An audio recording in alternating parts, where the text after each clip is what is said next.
सौंदत्ती यल्लमा देवीचे दर्शन घेऊन परत येत असताना अपघात। देवदर्शनासाठी आलेल्या भाविकांवर काळाचा घाला।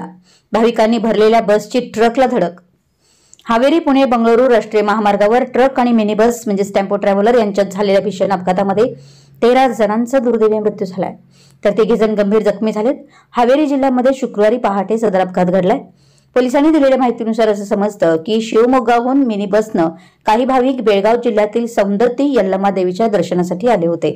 सौंदत्ती यल्लमा देवीचे दर्शन घेऊन परत येत असताना हावेरी जिल्ह्यातील बागडी तालुक्यातील गुंडेनहल्ली क्रॉसजवळ बस चालकाला वाहनावरील नियंत्रण चुकल्यामुळे पुणे बंगळुरू राष्ट्रीय महामार्गावर थांबलेल्या ट्रकला पाठीमागून मिनी बसनं जोरात धडक दिली।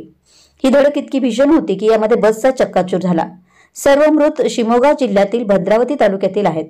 मृतांमध्ये परशुराम वय 45, भाग्या वय 40, नागेश वय 50, विशालाक्षी वय 40, अर्पिता वय 18, सुभद्राबाई वय 65, पुण्या वय 50, चालक आदर्श वय 23, मानस 24, रूपा 40, मंजुळा 50 यांच्यासह अन्य महिला व पुरुष मुलांचा समावेश आहे।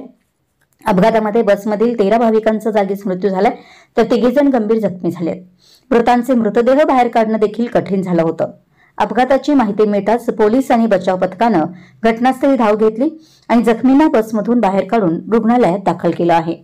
पुढील तपास हावेरी पोलीस स्थानकाचे फौजदार करत आहेत। विशाल क्रांती न्यूज साठी तात्यासाहेब कामत, हावेरी।